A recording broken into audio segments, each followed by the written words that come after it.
Hola, yo soy Berenice Aguilar Y yo soy Alfonso Munive. y hoy vamos a hablar de interseccionalidad.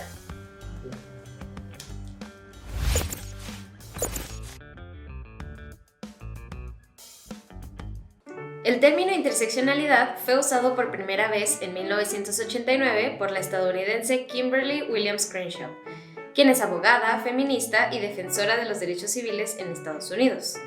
El caso que llevó a Crenshaw a acuñar este término, según lo expresó ella misma en The Washington Post, fue el de Emma de Graffenreid, una mujer afroamericana que en 1976 demandó a la compañía General Motors por discriminación racial y de género, pues ella consideraba que no fue contratada en esta empresa por ser una mujer negra. Lo que vuelve este caso excepcional es que el juez descartó la demanda argumentando que la empresa sí contrataba a afroamericanos y también contrataba a mujeres. El verdadero problema, sin embargo, y que es en lo que se basaba el caso de Emma, es que los afroamericanos contratados para trabajos industriales por General Motors eran todos hombres, mientras que las mujeres contratadas principalmente para actividades de oficina eran todas blancas. Así, la teoría de la interseccionalidad desarrollada por Crenshaw lo que permite es ver la doble discriminación que estaba sufriendo Emma al ser una mujer negra. El caso, como ya dijimos, fue descartado pues el juez consideró un privilegio permitir a Emma realizar una demanda que conjuntara dos causas de discriminación, privilegio doble del que no contaría un hombre afroamericano ni una mujer blanca. ¿Se trata esto realmente de un caso de injusticia? ¿Es correcto otorgar este trato preferencial a personas como Emma? ¿De qué va la interseccionalidad y qué problemas nos permite visualizar?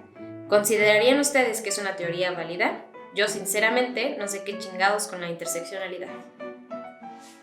Me parece que es muy nuevo. Bueno, muchas personas dicen que es muy nuevo. Desde mi punto de vista, creo que es otra forma de llamar a un concepto que ya ha existido desde hace mucho tiempo y que es la interseccionalidad. No sé si nos podrías explicar un poco qué es la interseccionalidad. Concuerdo mucho con lo que mencionas, ¿no? Es un concepto que, como muchos conceptos en ciencias sociales, solo viene a nombrar un montón de experiencias que ya han existido. Y pues el concepto de interseccionalidad hace referencia a un cruce.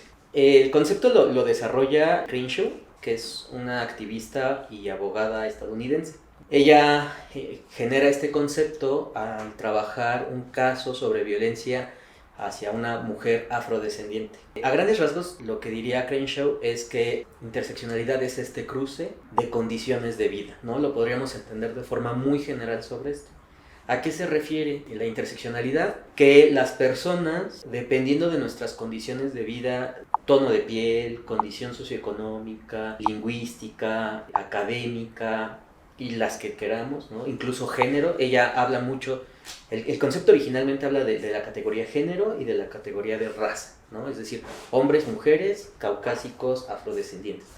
Pero conforme fue avanzando el tiempo, la categoría fue incorporando. Entonces, la interseccionalidad hace referencia justo a eso, como una intersección de calles y que pueden ser muchas avenidas, ¿no? Pensemos en casos de mujeres, no es lo mismo ser una mujer que habla español a una mujer que habla náhuatl en la Ciudad de México. Y entonces a estas condiciones de vida les podemos sumar otra, por ejemplo la edad. Una mujer que habla náhuatl en la Ciudad de México, que tiene 78 años y una que tiene 35, esa condición ya cambia. La categoría de interseccionalidad hace referencia a estas condiciones, cómo se van agregando. Hay quien habla de que se van sumando, pero incluso la propia Crenshaw habla de que no es que se vayan sumando discriminaciones, sino que en esta estructura social, en este mapa social en el que todas nos desempeñamos, entre más cruces haya, nos va a posicionar en un lugar particular.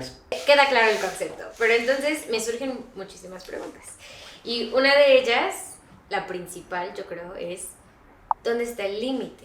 Es decir, voy agregando cualidades, como tú decías, tú mencionabas, por ejemplo, la raza o la etnia, la edad, el género, pero se me ocurren muchísimas. O sea, puede ser, por ejemplo, el estado socioeconómico, puede ser mi habilidad cognitiva, puede ser mi belleza o qué tan atractivo soy, puede ser un sinnúmero de cualidades que yo puedo atribuir al individuo ¿dónde está el límite? Para medir, digamos, la interseccionalidad y qué tan abajo estoy o qué tan arriba estoy en esta interseccionalidad. Yo creo que más que hablar de límites, no sé si esto te genere mucho ruido o poco ruido por la formación, ¿no? Que sí. En ciencias más apegadas a las lógicas matemáticas, sí hay como parámetros muy establecidos, ¿no? Y en ciencias sociales a veces se nos critica mucho porque podemos ser como muy ambivalentes. Más que parámetros o cuál es el límite, yo te diría que las condiciones de vida tienen que ver con una multiplicidad de elementos, ¿no? Y yo lo pensaría como una serie de diásporas, así, que van conectando y hacen match. La interseccionalidad, más que una cuestión rígida, creo que justo lo que permite es como contemplar la complejidad de las relaciones. Y hay un montón, ¿no? Tú hablabas de condición socioeconómica, podríamos hablar, por ejemplo, de diversidad funcional, una persona blanca, clase media, hombre con cierto estatus socioeconómico, pero que vive con un padecimiento. Pensemos que vive con VIH o tiene una condición cognitiva que dificulta ciertas situaciones o, no sé, tiene algún padecimiento socioafectivo o incluso motriz, ¿no? Pensemos una persona con estas características que derivado de un accidente automovilístico o algún accidente, pues ya no puede mover alguna extremidad. Entonces, pensemos que este hombre blanco, con clase media, estudios universitarios, de repente por un accidente ya ve impedido la movilidad de alguna situación. Entonces, esa vivencia o esa condición nueva de vida implica una experiencia diferente a que si no lo hubiera tenido, ¿no? Entonces yo creo que el límite es tan amplio como la experiencia de vida de las personas, ¿no? Y ahora, algo importante que no mencioné es que la interseccionalidad habla mucho de categorías sociales. En México, por ejemplo, durante mucho tiempo se ha hablado de que no somos racistas. Pero pues la realidad es que podemos verlo, por ejemplo, en el caso de Yalitza, en Roma, el fulgor, la crítica que despertó. ¿Por qué? Pues por las características físicas, ¿no? Hablando primero, por ejemplo, de su sexo, del papel que interpretó, de dónde viene. Y entonces ahí hay una serie de cruces que lo que van haciendo es que a esta persona socialmente se le vaya encasillando en ciertas funciones. Y entonces, cuando hablamos de interseccionalidad, tiene que ver con estas categorías que se generan socialmente y que van teniendo validez o no.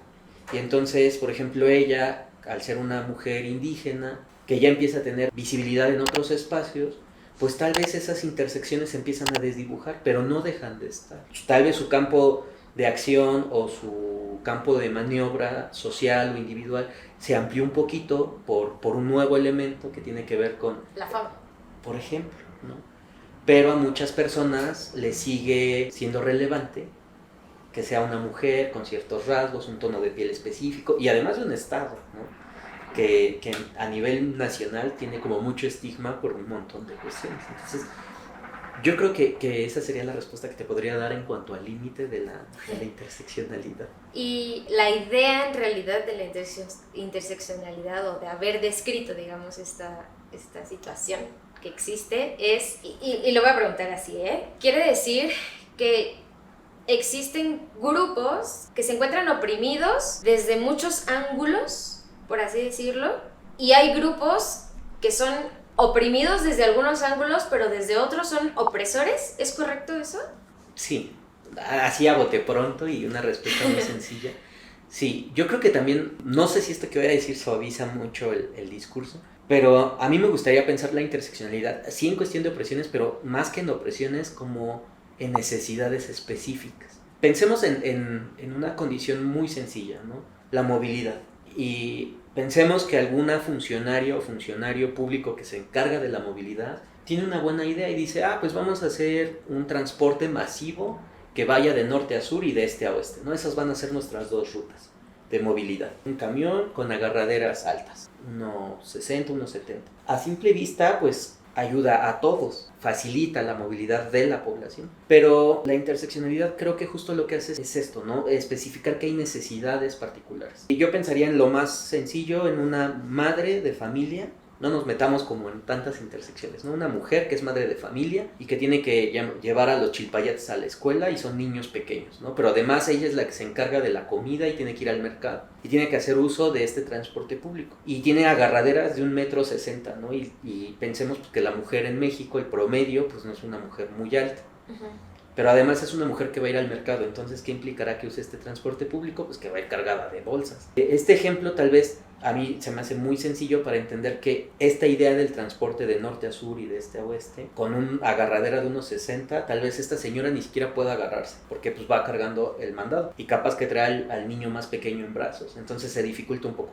Pero además, algo que se ha visto, por ejemplo, en cuestiones de movilidad, es que los hombres nos desplazamos de un punto A a un punto B, ¿no? Es decir, de casa al trabajo y del trabajo a la casa. Las mujeres no, se desplazan más erráticas, por así decirlo. Van de un punto A un punto B, a un punto C, a un punto D, a un punto E. Y digo erráticas no porque estén desviando el camino, sino porque entre un punto y otro las mujeres van desplazándose a cumplir tareas, justo porque cumplen estos roles sociales que tienen que ver con género.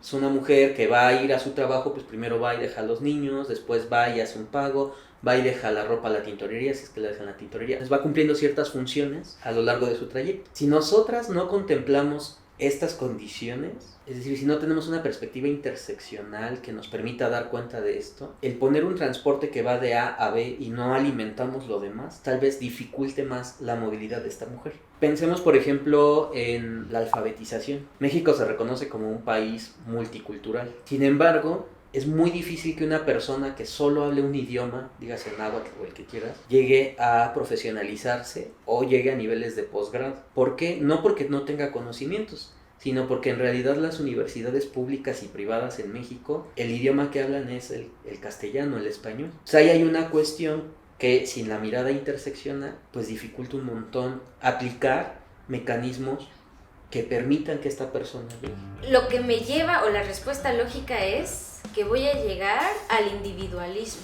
que las personas se preocupen por las necesidades individuales de los demás, me parece excelente. Pero, y lo que me ha parecido que hace mucho esta ideología, no sé si es como del posmodernismo, es como hacer grupos que se sienten oprimidos. Algo de lo que nos han criticado mucho a las humanidades es esto, ¿no? De somos súper posmodernos y pareciera que la posmodernidad no dice nada. O sea, Jack Valencia, que es una filósofa así de las más fregonas que tiene México, en México todos somos iguales ante la ley. Sí, claro, hasta que uno comete un delito. Muchas gracias por haber visto este video. No olviden darle like, suscribirse y activar la campanita. Dejen sus comentarios. Y todas sus dudas.